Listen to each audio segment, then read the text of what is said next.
Salam sejahtera kepada Dr. Iman Wong. Saya Marzala Shirley. Dalam refleksi individu ini, saya akan berkongsi pelajaran sepanjang kursus ini membantu saya memahami konsep sosiologi yang dengan lebih mendalam, khususnya dalam isu jantina, etnik dan kelas sosial. Saya akan berkongsi pengalaman saya dalam menyelesaikan tugasan yang diberi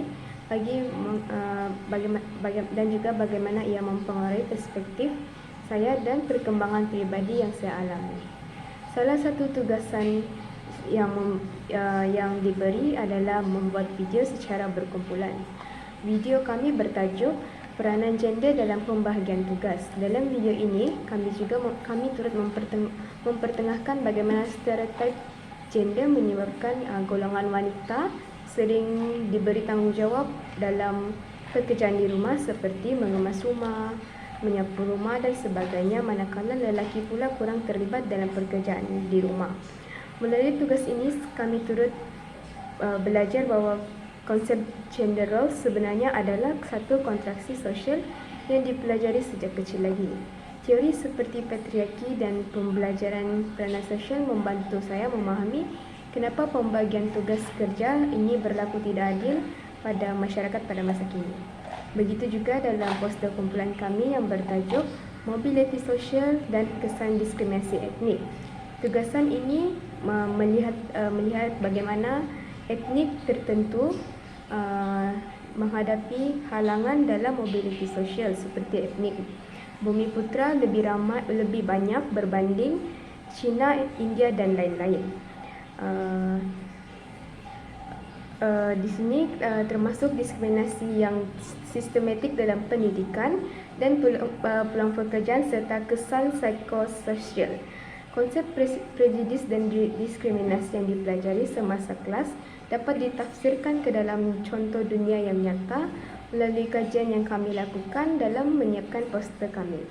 Secara keseluruhan, tugasan yang diberi membantu saya untuk menghubungkan teori sosiologi dalam realiti masyarakat pada masa kini.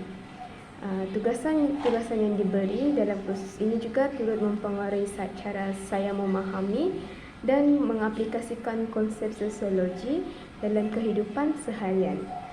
Sebelum mengikuti kursus ini, saya lebih cenderung melihat isu jantina dan etnik dan juga kelas sebagai individu sahaja, tetapi kini saya faham bahawa ia adalah sebahagian daripada struktur sosial yang lebih besar.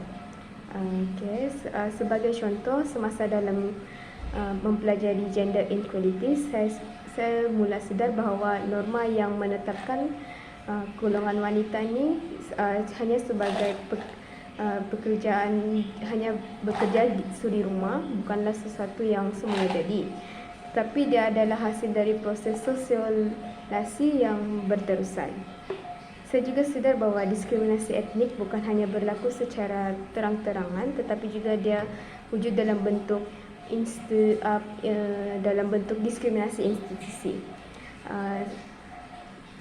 Perubahan perspektif ini turut membuatkan saya lebih peka terhadap isu sosial dalam kehidupan harian. Sebagai contoh, dalam perbualan bersama rakan-rakan, saya kini lebih mampu untuk jelaskan kenapa wanita ni dia sering diberi tanggungjawab dalam pekerjaan di rumah dan juga turut dapat mengaitkan konsep sosiologi yang dipelajari. Refleksi ini dapat membuat saya lagi sedar bahawa pemahaman saya tentang hubungan sosial telah berkembang dengan ketara sejak mengikuti kursus ini. Saya kini lebih sedar bahawa struktur sosial seperti patriarki dan juga klasisme berperanan penting dalam membentuk pengalaman harian kita. Contohnya, saya dapat melihat bagaimana stereotip gender ni masih berasal dalam filem, iklan dan perbualan harian kita yang sebelum ini saya cuma anggap biasa saja.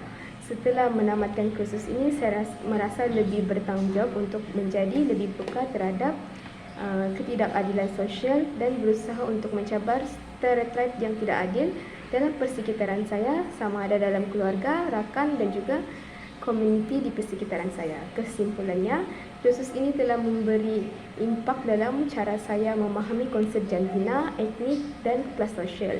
Tugasan video dan juga poster yang setelah saya dan kumpulan saya selesaikan bukan sahaja membantu saya untuk memahami teori sosiologi, tetapi ia juga menerapkan dalam kehidupan harian saya. Saya percaya bahawa pembelajaran ini penting untuk membina masyarakat yang lebih adil. Itu sahaja dari saya. Sekian, terima kasih.